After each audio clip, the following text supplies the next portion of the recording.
Olá, meus amigos, você que acompanha o canal Falando de Cristo na Estrada e você também que acompanha através do Facebook Rádio WF, espero encontrar vocês muito bem em Cristo Jesus. Eu estou bem, Vilma está ali do outro lado da câmera, também está bem. Nós estamos num lugar lindo, maravilhoso, que você acompanha na playlist Falando de Cristo na Estrada. Nós já filmamos aqui os animais aqui da Casa da Uva. A Casa da Uva está aqui na BR-364, bem pertinho da cidade de Presidente Médici. Na outra playlist eu falava, que a gente sempre passa por aqui. Parei uma vez para comprar algumas coisas e não tinha parado para ver aqui a beleza dos animais. E você acompanha aí na playlist Falando de Cristo na Estrada. Eu sei que você está na playlist Estudando a Bíblia na Estrada.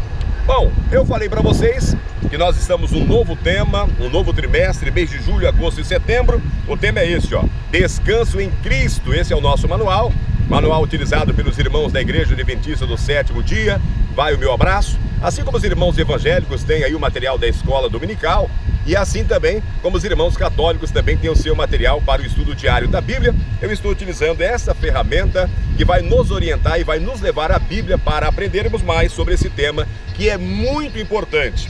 Eu quero pedir desculpa porque eu prometi que na sexta-feira à noite eu estaria fazendo uma live ao vivo pelo Facebook e também pelo YouTube, mas eu passei mal, não estava bem e eu precisava de raciocínio rápido, claro, para fazer ao vivo, e preferi então postar hoje de manhã.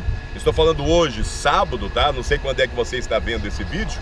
Eu falei ainda no outro canal, na outra playlist, dia 2, mas a Vilma me corrigiu, dia 3, sábado 3 de julho, não sei quando é que você está assistindo, mas dá uma olhada na playlist Falando de Cristo na Igreja. Eu tive a oportunidade de levar a palavra na Igreja Adventista do Sétimo Dia, Nova Jerusalém, de Rolim de Moura, e falei sobre família. Então, tem aí mais um vídeo para você acompanhar, um tema importante para você e para toda a sua família, o papel de cada um na família orientada por Deus. O papel de Deus é criador, mantenedor, o doador do amor necessário para que a família mantenha-se unida.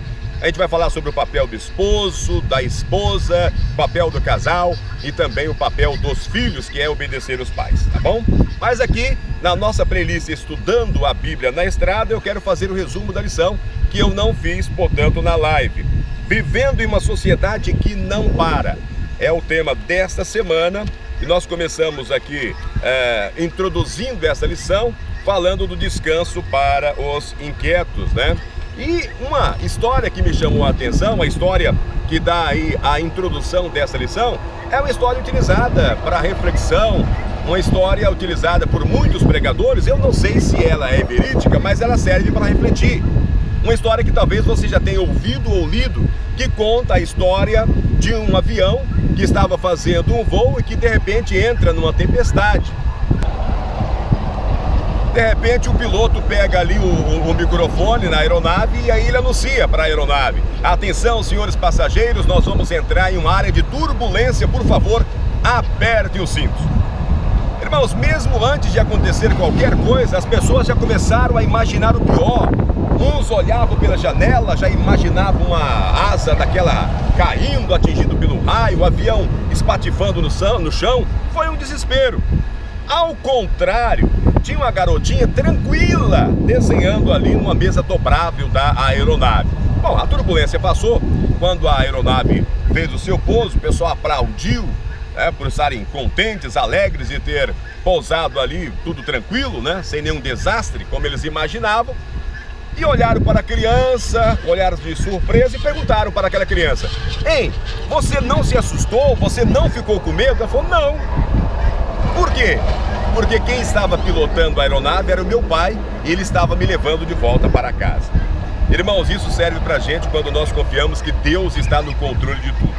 Por mais que nós entremos em momentos de turbulência em nossa vida, ou que há alguma ameaça de turbulência em nossa vida, quando nós acreditamos realmente que Deus, Ele está no controle de tudo e que Ele está nos levando de volta para casa, que Ele preparou um lugar maravilhoso no céu como Ele prometeu, Ele vai dizer para nós, Ele vai falar: olha, credes em Deus, credes também em mim, na casa do meu pai há muitas moradas. Se não fosse assim, eu teria falado para vocês, mas eu vou e vou preparar lugar, e eu voltarei para levar vocês, para que vocês estejam aonde eu estiver. Amém? Essa é a promessa de Deus. Um outro tema que me chamou a atenção é o próprio verso para memorizar aqui em Salmos capítulo 84, verso 2, que diz: a minha alma suspira e desfalece pelos átrios do Senhor, o meu coração e a minha carne exultam pelo Deus vivo, colocando aonde deve estar realmente o nosso coração, aonde deve estar os nossos pensamentos em primeiro lugar, que é em Deus vivo. Quando nós fazemos assim, nós ficamos tranquilos, ficamos descansados do Senhor. Quando fizemos ao contrário disso, quando nós colocamos o nosso coração em coisas aqui na terra, em problemas, em trabalho, em dinheiro, em conquista aqui na terra, quando perdemos essas coisas, nós ficamos realmente desolados. Isso nos leva a uma inquietação e a um cansaço também físico, emocional e espiritual, tá?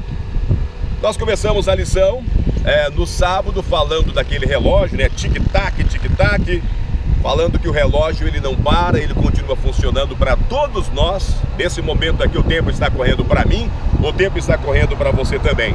Lembrando que a nossa vida é governada por horários de pico no trânsito, hora de trabalho, hora de consulta médica, conversas pelas redes sociais, compras, atividades escolares. Quer usemos transporte público, pilotemos uma motocicleta ou dirijamos um carro para transportar nossa família, o envolvimento com o mundo ao redor ameaça sufocar o que é realmente importante. E a pergunta para encontrar resposta na lição é: como podemos encontrar descanso em meio a tanta agitação? E aí? Talvez você pode nos ajudar comentando também, né? Como podemos encontrar descanso em meio a tanta agitação? A Bíblia ela é um manual do Criador, é uma carta de amor daquele que nos criou para que tenhamos vida e vida em abundância. Então a própria Bíblia vai nos dar a resposta. No domingo falamos sobre exaustos e cansados. Foi o subtítulo baseado em Gênesis capítulo 2, verso 1, 2 e 3. Por que Deus criou um dia de descanso antes mesmo que alguém ficasse cansado? Olha que pergunta. Por que Deus criou um dia de descanso antes mesmo que alguém ficasse cansado, né? Eu respondi aqui, porque o Senhor, Ele nos formou, né? Ele nos formou, Ele conhece a nossa estrutura, e Ele sabia que nós acabaríamos entrando em uma rotina desenfreada. Portanto, o Senhor quis nos dar um exemplo, né? Ele mesmo descansou nesse dia que Ele criou, como exemplo para toda a humanidade. A resposta então está lá em Gênesis capítulo 2, verso 1, 2 e 3, ok? A outra pergunta é: por que descansar é importante? Anote aí, você encontra as respostas em Marcos capítulo 6, verso 31, Salmo 48, verso 8, Êxodo capítulo 23, 12, Deuteronômio capítulo 5, 14, Mateus 11, 28. Leiam esses textos, eles são ricos para te responder por que descansar é importante. É claro, porque Deus sabia, nós necessitamos de descanso, nós não somos máquinas. E aliás, mesmo as máquinas, né, precisam parar para fazer as suas manutenções. O Criador sabia que precisaríamos de descanso. Ele formou ciclos no tempo. Irmãos, esses textos estarão mostrando para nós ciclos que Deus criou no tempo. Por exemplo, a noite, né, que serve para o nosso descanso, para a gente dormir, né? E também criou o sábado, para nos dar a chance do repouso. Então, aceitar Jesus como Senhor da vida, aquele que governa a nossa vida, significa reservar tempo para descansar, porque Ele fez esse tempo para descanso, para mim e para você, porque Ele sabia, porque Ele nos criou, né? Ele sabia que nós não somos máquina, ok? Você que está chegando agora, seja bem-vindo, esse lugar maravilhoso aqui na Casa da Uva, que fica aqui na BR-364, pertinho da cidade de Presidente Médici. Na segunda-feira nós falamos sobre a falta de ânimo. O que nos leva a ter essa falta de ânimo? A privação de sono e a exaustão devido ao esforço físico excessivo são problemas reais, tá? A exaustão, privação do sono, esforço físico são problemas reais, problemas de todos nós, né? Mais preocupante, no entanto, é quando ficamos sem energia emocional. E aí nós vamos conhecer aqui na Bíblia a história de Baruque. Baruque, o escriba de Jeremias, ele deve ter sentido assim muitas vezes durante os últimos turbulentos anos de Jerusalém antes do caos. sofrimento e devastação que seguiam a destruição da cidade, né? Para os babilônicos, para a Babilônia.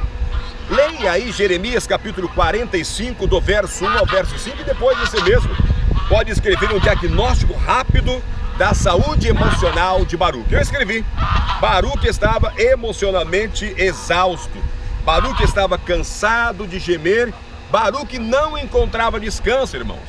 Mas aqui Baruque, né? Ele tinha algo real acontecendo, lembra? Ele era escriba de Jeremias. Jeremias recebia a revelação de Deus, ditava para Baruque, Baruque escrevia. Jeremias tinha ditado para ele aquilo que estaria acontecendo para a cidade de Jerusalém, que Jerusalém cairia para Nabucodonosor e a Babilônia, porque havia corrompido, havia quebrado a aliança, havia traído Deus, né? E agora, ao quebrar a aliança, Deus entregaria Jerusalém para a Babilônia, e lá eles ficariam por 70 anos. Baruque estava com medo de sofrer, mas o que Deus fala para Baruque aqui, que havia luz no fim do túnel. Deus preservou a sua vida, mesmo em meio à destruição, ao exílio e à perda. Amém? Deus preservou a vida de Baruque. Na terça-feira nós falamos de um tema teológico. Nós, na terça-feira e na quarta, falamos de definição de descanso no Antigo Testamento e definição de descanso no Novo Testamento. No Antigo Testamento, a palavra Shabat, Nuak, Shakat, Hagar, né? E também Shakar, né? Foram verbos que nós estudamos no Antigo Testamento para se referir a descanso, a variedade do tema no Antigo Testamento a respeito de descanso. No Novo Testamento falamos de Anapô, Ressissajô, Catapô, né? Que também significa descanso em sua variedade. Por que nós colocamos essa variedade de verbos e palavras para definir descanso no Antigo e no Novo Testamento? Essa lista de verbos hebraicos para descanso, irmãos, esclarece que o conceito teológico de descanso não está conectado a uma ou duas palavras especiais. Vai muito além disso, tá? Descansamos individual e coletivamente. Esses verbos estão mostrando isso. O descanso, ele nos afeta física, social e emocionalmente, e não se limita apenas ao sábado. Vai muito além do sábado o tema descanso na Bíblia, tá? E por isso, aqui na quarta-feira, quando falamos de descanso no Novo Testamento, leia Marcos capítulo 6, do verso 30 ao verso 32. Por que Jesus mandou que seus discípulos se retirassem e descansassem, considerando as oportunidades missionárias que eles tinham naquele momento? Observe aí na leitura o contexto mais amplo de Marcos capítulo 6 ao pensar sobre essa questão. Bom, resumindo aí, né? Jesus vai falar para eles: venham repousar um pouco à parte em um lugar deserto, em Marcos 6,31. Isso não se enquadra num convite. Essa frase foi expressa na forma de imperativo. Jesus estava interessado em seus discípulos e no bem-estar físico e emocional deles. Eles tinham acabado de retornar de uma viagem missionária, na qual Jesus os havia enviado de 2 em 2, tá? Em Marcos capítulo 6, verso 7. Marcos 6,30 descreve o retorno animado dos discípulos, né? Os 6 pares, os 12, eles voltam. Agora, eles queriam compartilhar suas vitórias e também os seus fracassos com Jesus. No entanto, Cristo interrompeu tudo, convocando-os primeiramente a descansar, né? Fala: stop, dá uma paradinha aí, vamos descansar. E aí Marcos, na sua inteligência, ele põe uma nota explicativa, né? Ele diz: isto porque eles não tinham tempo nem para comer, visto serem muitos os que iam e vinham. Está aí em Marcos capítulo 6, verso 31, essa nota explicativa. Por que Jesus falou para eles: não, calma, né? Calma, nós vamos se retirar. Eles pegaram um barco e foram para um lugar deserto para repousar um pouco. Queridos, a sobrecarga, a demasiada ocupação com os assuntos de Deus era um desafio genuíno para os discípulos. Jesus lembra de que precisamos proteger nossa saúde, proteger o nosso bem-estar emocional, planejando o período de descanso, mesmo em nossas ações missionárias e evangelísticas. Ele se preocupa com todos nós. E para finalizar, irmãos, nós vamos deixar aqui Gênesis capítulo 4, do verso 1 ao verso 12. Fugitivo e errante pela terra. Gênesis capítulo 4, de 1 a 12, o que fez Caim fugitivo e errante pela terra. Quando você lê aí, você vai perceber o que fez de Caim uma pessoa errante e fugitiva pela terra, foi o fato de Caim ter desobedecido a Deus, foi o fato de Caim ter matado o seu irmão. Quando você lê Gênesis capítulo 4, do verso 13 ao verso 17, continuando a leitura, você conseguirá descrever a reação de Caim ao juízo de Deus. Caim, ele reconheceu que seu castigo seria grande e que teria que viver fugindo, irmão. Muitos reconhecem o seu erro, muitos reconhecem o seu pecado, mas sabe qual é o grande problema? Reconhecer apenas não basta. Você tem que confessar o seu pecado a Deus. E você tem que acreditar que o sangue de Cristo é suficiente para te lavar de todos os seus pecados. Isso chama-se justificação pela fé, justificação pela graça. É acreditar no sangue expiatório de Cristo, aquilo que Ele fez por nós lá na cruz. Abel, ele apresentou diante de Deus a oferta que Deus pediu. Caim apresentou a sua oferta, a sua maneira. Mas o fato de Caim ter apresentado a sua oferta, a sua maneira, demonstra que ele não fez com arrependimento em relação aos seus pecados. Justiça própria. Deus não aceita justiça própria. Deus aceita a justiça de Cristo imputada sobre nós. O sangue de Cristo nos lava de todos os pecados. Nós ficamos nus, nós tiramos as roupas velhas e sujas, imundas. E agora nós estamos nus, que ainda é símbolo de pecado. E Ele nos veste agora com a sua veste. E agora Ele nos veste com a sua própria justiça. E Deus nos vê vestido com a justiça de Cristo Jesus. Quando nós tentamos fugir da presença de Deus, ficamos inquietos. É um outro problema, porque pessoas não conseguem ter descanso, porque fogem da presença de Deus e ficam inquietos. Tentamos preencher o anseio pela graça divina com coisas, com relacionamentos ou com uma vida excessivamente ocupada. Caim começou a construir uma dinastia, construir uma cidade. Ambas são grandes conquistas e representam determinação e energia. Mas queridos, mas amigos, se for uma dinastia sem Deus e uma cidade rebelde, no final das contas isso não significará nada. Talvez eu esteja falando para pessoas que têm fugido da presença de Deus e para preencher esse espaço, esse vazio no coração, que só pode ser preenchido pela graça divina, estão buscando preencher esse espaço com coisas, com relacionamentos, com bebidas, com drogas, com trabalho excessivo, com conquista, busca pelo poder. Tudo que você conquistar sem Deus não significará nada. Nada. Pense nisso. Falando de Cristo na estrada, aqui na playlist, estudando a Bíblia na estrada. Agradece a todos, deixe o seu like, pode fazer o seu comentário também, ore por nós, tá? E conte sempre com a gente. Vamos orar para encerrar aqui, nesse lugar bonito, nesse lugar maravilhoso, para encerrar a nossa meditação. Querido Deus, amado Pai, em Tua presença, Senhor, agradecemos por esse momento especial. Aqui estamos fazendo o resumo da lição que o Senhor nos enviou.